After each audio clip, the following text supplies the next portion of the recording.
তো বন্ধুরা দেখো পুকুর থেকে কত বড় মাছ ধরা হয়েছে। বন্ধুরা এটা কিন্তু পুকুর থেকে ধরা হয়েছে।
নমস্কার বন্ধুরা, দেবযানী শখের রান্নাঘরে সবাইকে অভিনন্দন জানিয়ে আজকে আবারও একটি নতুন রেসিপি নিয়ে চলে এসেছি।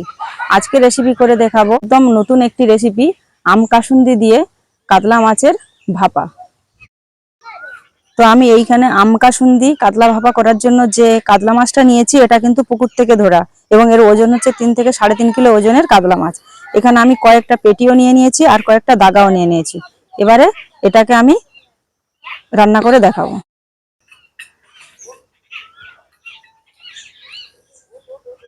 তো বন্ধুরা এবারে চলে যাব আমি রান্নাঘরে।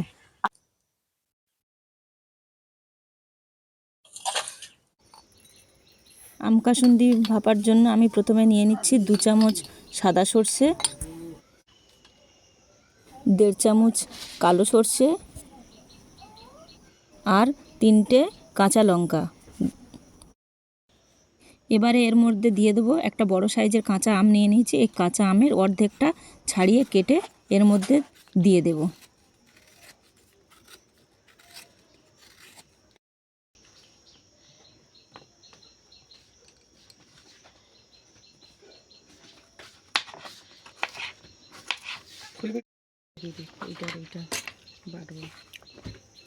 এবারে এই দুটো একসাথে দিয়ে মিক্সিতে একটা স্মুথ পেস্ট বানিয়ে নেব। তো বন্ধুরা এবারে আমি মাছের মধ্যে নুন, পরিমাণ মতো নুন আর হলুদ গুঁড়ো দিয়ে মাছটা ভালো করে মেখে নেব।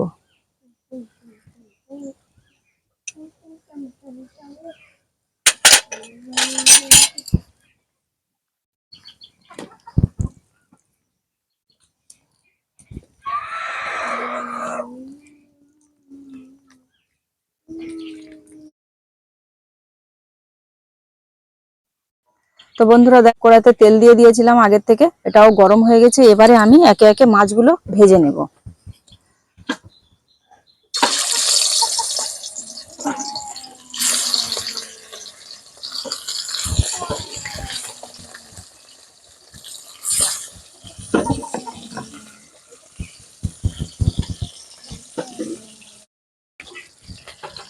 তো এবারে আমি মাছগুলোকে উল্টে দেব।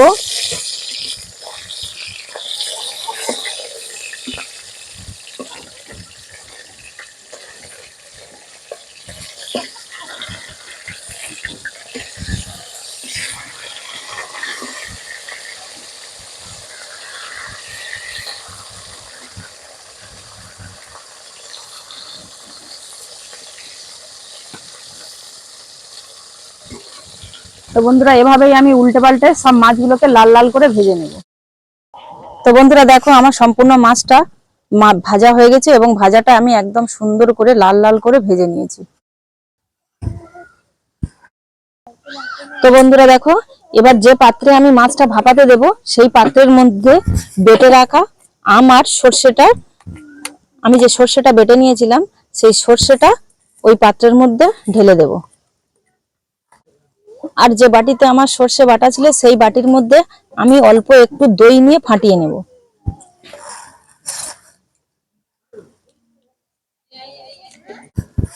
তো এটা আমার 2 থেকে 3 চামচ টক দই, কারণ এতে যেহেতু আম আছে তাই দইয়ের পরিমাণটা কিন্তু আমি একটু কম দিয়েছি। এটাকেও আমি সুন্দর করে একটু ফাটিয়ে নেব। এবার দইটা আমার ফাটানো হয়ে গেছে, এবার এটা এর মধ্যে আমি দিয়ে দেব।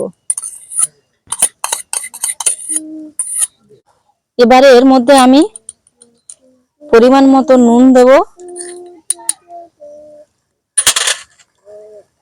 যেহেতু টক দই আর আম আছে তাই আমি এতে কিছুটা চিনি দিয়ে দেব।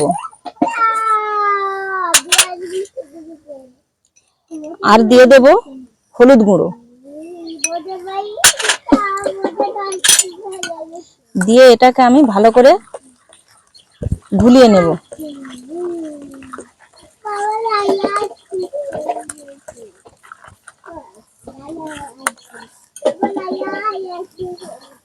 এবারে আমি বাটিটা, যে পাত্রে দই আর সর্ষে বাটা ছিল সেটা আমি ভালো করে ধুয়ে নিয়ে এবারে ওর মধ্যে অল্প একটু জল দিয়ে দেব।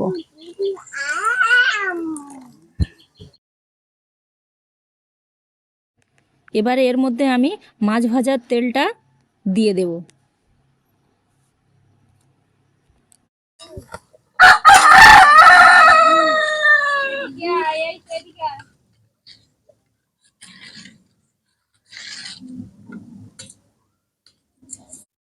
এবারে একে একে আমি এই ভাবার মধ্যে মাছগুলো দিয়ে দেব।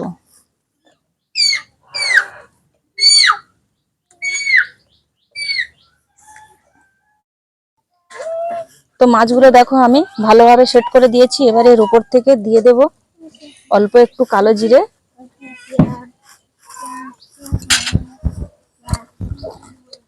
আর দিয়ে দেবো 2টো কাঁচা লঙ্কা চেরা। দিয়ে এটাকে আমি ভালো করে গ্যাসের মধ্যে ভাপিয়ে নেব। তো বন্ধুরা দেখো, গ্যাসের উপরে আমি একটা কড়া বসিয়ে দিয়েছি, দিয়ে ওর মধ্যে কিছুটা জল দিয়ে দিয়েছি। দিয়ে এর মধ্যে একটা স্ট্যান্ড দিয়ে আমি এবার মাছটা ভাপাতে বসিয়ে দেব। দিয়ে আমি এর মধ্যে একটা উপর থেকে গামলা দিয়ে ঢাকা ঢেকে দেব।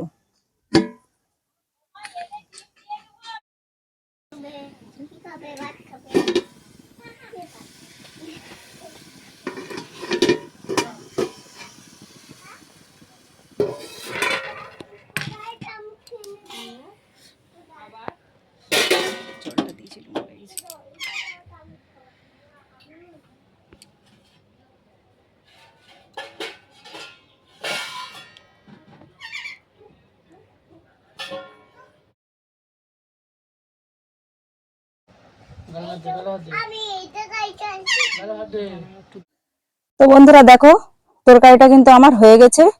এবং এই রেসিপিটি যদি ভালো লেগে থাকে তো প্লিজ বন্ধুরা লাইক এবং সাবস্ক্রাইব করে আমার পাশে থাকবে। ধন্যবাদ।